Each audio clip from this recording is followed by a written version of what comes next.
இது மூணாவது நாள் திருச்செந்தூர்ல முருகன் அழைச்சிருக்கிறது.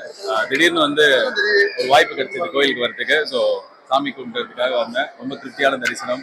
நிறைய மக்கள் 6 நாள் விரதம்லாம் இருந்து கும்பிட்றத பார்க்கும்போது பயங்கரமா இருந்தது. அண்ட் அவ்வளோதான், நான் சாமி கும்பிட்டு வந்தேன். அதுக்கு இவ்வளோ பேர் கூட வருவீங்க நான் எதிர்பார்க்கல. அரோகரா. அப்படி இல்லை, சாமி எனக்கு எப்பவுமே ரொம்ப கைண்டா என்ன பண்ணாலும் இருந்திருக்காரு. ஸோ நான் எப்போ வாய்ப்பு கிடைக்குதோ அப்பெல்லாம் ஒரு நன்றி சொல்லுவேன் கடவுளுக்கு. ஸோ நன்றி சொல்றதுக்காக வந்தேன். நிறைய வாய்ப்புகள், நல்ல வாய்ப்புகள் கிடைச்சிருக்கு. கடவுள் நல்ல லைஃப் எனக்கு வச்சிருக்காரு. சுற்றி இருக்கிறவங்க நல்லா பார்த்துட்டு இருக்காரு.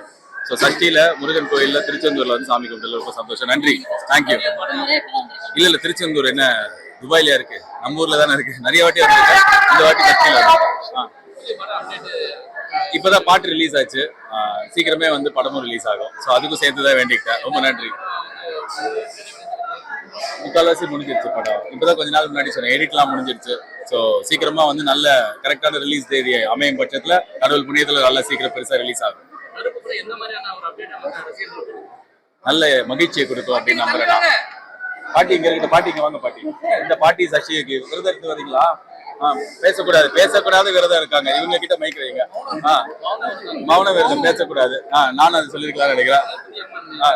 சூப்பர் பாட்டி. மூக்குத்தி அம்மன் 2 அது சுந்தர் சி சார் டைரக்ட் பண்றாரு.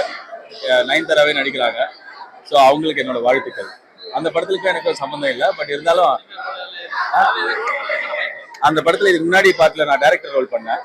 இந்த பாட்டுல நான் எந்த ரோலும் பண்ணல. ஆனா என்னோட வாழ்த்துக்களும் அந்த படத்துக்கு என்னோட என்ன சொல்றது, ஸ்டார்ட் பண்ணும்போதே சொல்லிட்டு தான் ஸ்டார்ட் பண்ணாங்க. ரொம்ப ஹாப்பியா அவங்க படமும் செமையா வெற்றி பெறட்டும்னு வாழ்த்துக்கிறேன். Okay, ton.